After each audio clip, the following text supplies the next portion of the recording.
We now go to Scotland to give us an update on COP26 from Glasgow. We have a report from Catherine Talens-Tuazon. Let's take a look. It's the end of the first week of COP26 here in Glasgow, Scotland, and the city has welcomed thousands of people from almost 200 countries.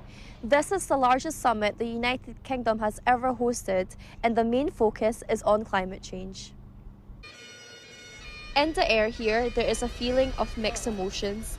There is excitement from the locals to see all the notable people that have come here to Glasgow. And it's the first large-scale event held here after a series of COVID lockdowns. On the street, there is also anger from the protesters and young activists that world leaders and corporations aren't doing enough. But many have hope that the world leaders can come together to work as one. Look, as world leaders arrive in Glasgow, the last thing we need is more hot air. And there they are in a hot air band in Glasgow. What we need is action.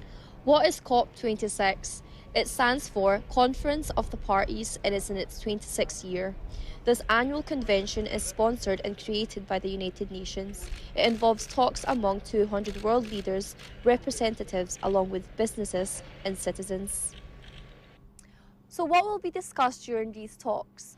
All these countries will be asked to sign and promise on some key issues, including cutting carbon emissions by 2030 to help slow down the rising temperature of the planet, to reduce deforestation and to pledge $100 billion annually to help developing countries.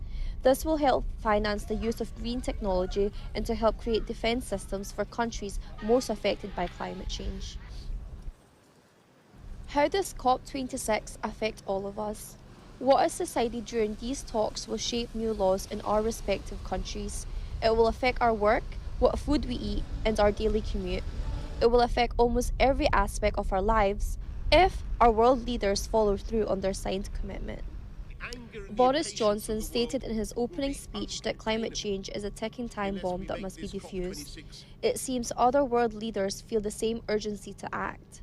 Just days in, over 100 leaders agreed to end deforestation by 2030. And Amazon founder Jeff Bezos has pledged $2 billion to the cause. COP26 seems to be off to a good start. Hopefully, this continues through the next weeks of the talks.